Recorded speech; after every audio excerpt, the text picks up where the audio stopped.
Hello everyone, welcome to our video about the overview for cancer made by Pengfei, Kevin, and Liana. This video actually aims to help those who do not have a background knowledge in biology to understand more about cancer.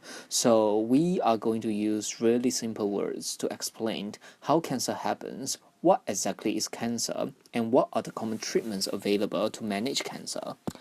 I hope you guys will like our video and subscribe to our channel. We will make more videos in the future that aims to educate the public about cancer.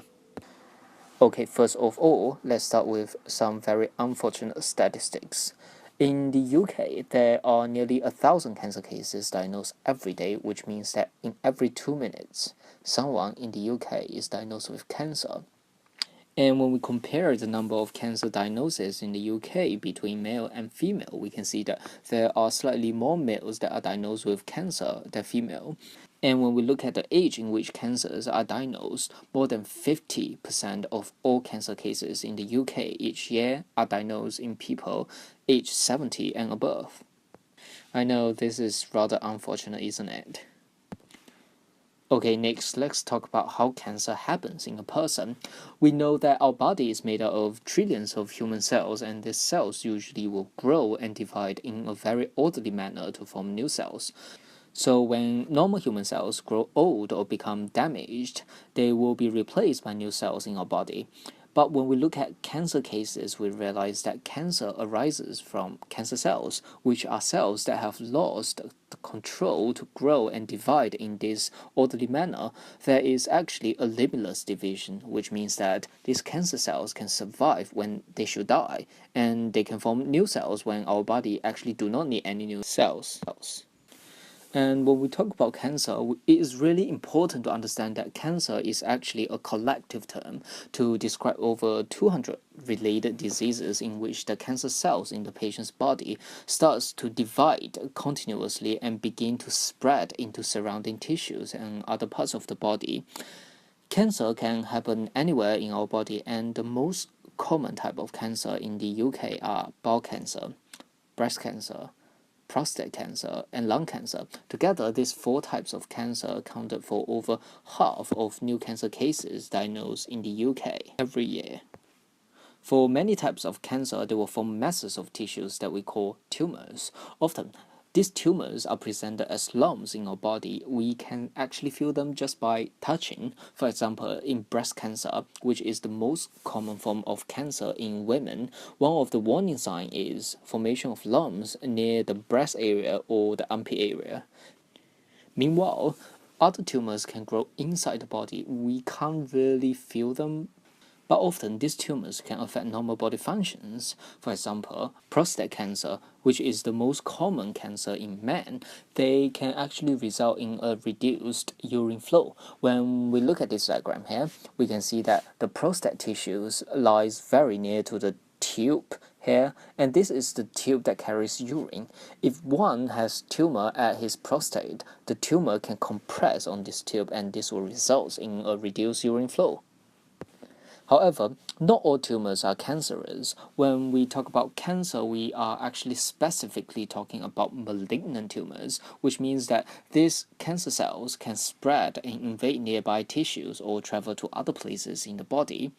You guys have already probably heard of the term benign tumor, which are tumors that contains tumor cells that do not spread or invade nearby tissues, although sometimes the benign tumors can become quite big and they would require treatment because they will often compress on some body tissue. On the other hand, leukemia, which refers to the cancer of the blood, which is actually relatively more common in children, leukemia do not form solid tumors. In this case, the cancer actually begins in the bone marrow, which contains tissues that helps our body to produce blood cells. When the cells that made up the bone marrow become cancerous, they can form a large number of abnormal blood cells that crowd out normal blood cells. So next, we are going to talk about the common treatments available for cancer. The first one is surgery, which is cutting away tissues from certain parts of the body, and surgery will only treat this part of the body. Most of the time, it is much easier to remove cancers that are diagnosed early because they tend to be smaller, so it's much easier to carry out surgeries to remove them. Sometimes the doctors may also remove the lymph nodes near the cancer site if they happen to find any cancer cells that has already spread to these lymph nodes. The second treatment I'm going to talk about is radiation, or what is known as radiotherapy, which the doctors will use high energy rays or particles to kill cancer cells. But one of the problems that associates with radiotherapy is that radiation can affect the healthy cells near the cancer, and this damage to healthy cells can often cause side effects. One of the most common side effects for radiation is fatigue, which is the feeling of extreme tiredness. Doctors will always try their best to protect the healthy cells during the treatment, but the damage is actually very hard to avoid. So it is very likely that side effects can still happen because there is a damage to the healthy cells. The good news here is that most of the time, the healthy cells that are damaged during radiation treatment will recover after the treatment is over. The third type of treatment that I'm going to talk about is chemotherapy, where we use drugs to kill cancer cells, and we call this class of drugs chemodrugs. One of the property of cancer cells is that they usually divide very quickly, much more rapidly than most of the normal healthy cells in our body. Chemodrugs can kill or slow the rapid growing cancer cells.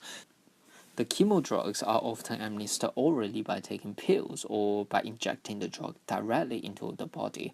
However, there are actually some normal healthy cells in our body that also divide very quickly, and chemodrugs can affect this group of healthy cells. One of the examples is the cells that are responsible for hair growth. During chemotherapy, these cells are likely to be damaged by chemodrugs as well. So alopecia, which is hair loss, is one of the most common side effects of chemotherapy. But luckily, just like radiotherapy, the side effect involved in chemotherapy often gets better when one finishes the treatment. Okay, thank you everyone. This is the end of our video. I hope you guys have already learned something interesting about cancer. Please do remember to subscribe to our video channel. My friends and I will be making more educational videos about cancer in the future. Thank you very much.